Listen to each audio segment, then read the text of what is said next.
Vamos a ver ahora los medicamentos que pertenecen a la clase 1C.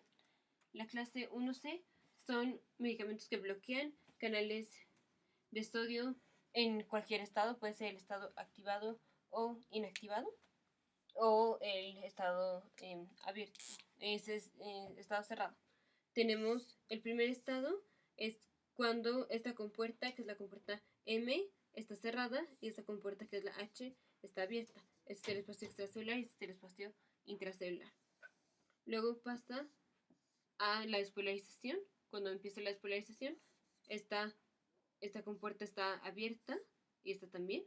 Esta es la compuerta activada y esta es la compuerta inactivada. Y luego pasa al último estado, que es el estado inactivado, que es cuando la compuerta inactivada se cierra. Y luego ya regresa al estado cerrado.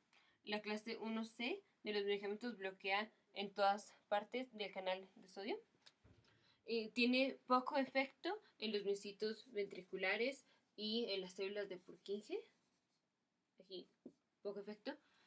En donde sí afecta es la duración del potencial de acción y por tanto el periodo refractario efectivo del nodo auriculoventricular. Entonces está disminuyendo la conductividad hacia los ventrículos, porque al aumentar el periodo refractario impide que se pueda iniciar otro potencial de acción y entonces por eso no pasa la conductividad hacia los ventrículos. Funciona para el nodo auriculoventricular y también para el bypass que a veces se genera en los pacientes ahí como un asa aberrante en el nodo auriculoventricular o así. Estos pacientes no se les puede dar a los pacientes no se les puede dar estos medicamentos si es después de un infarto al miocardio, porque estos medicamentos son proarrítmicos, entonces están contraindicados después de un infarto al miocardio o en anormalidades estructurales del corazón, porque son proarrítmicos. Los medicamentos son flecainamida y propafenona. Se utilizan como de último recurso, por ejemplo, para una taquicardia ventricular, se utilizan como último recurso. También se puede utilizar para taquicardias o arritmias supraventriculares, como es la fibrilación auricular. Estos medicamentos tienen lo que se llama use dependence phenomenon. Esto es, el medicamento se disocia de los canales en la diástole. Entonces, un medicamento antiarrítmico lo que hace es que disminuye la frecuencia cardíaca.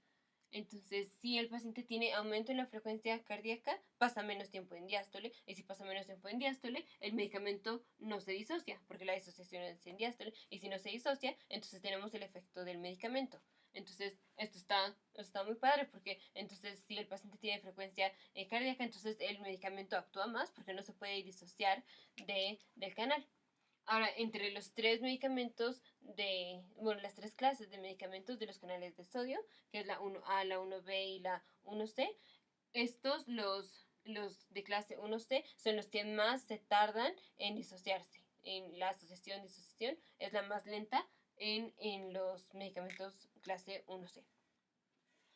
La otra es, estos medicamentos aumentan el PR, porque aumentan el periodo refractario del nodo auriculoventricular, entonces están aumentando el PR, y aumentan el QRS porque bloquean los canales de sodio.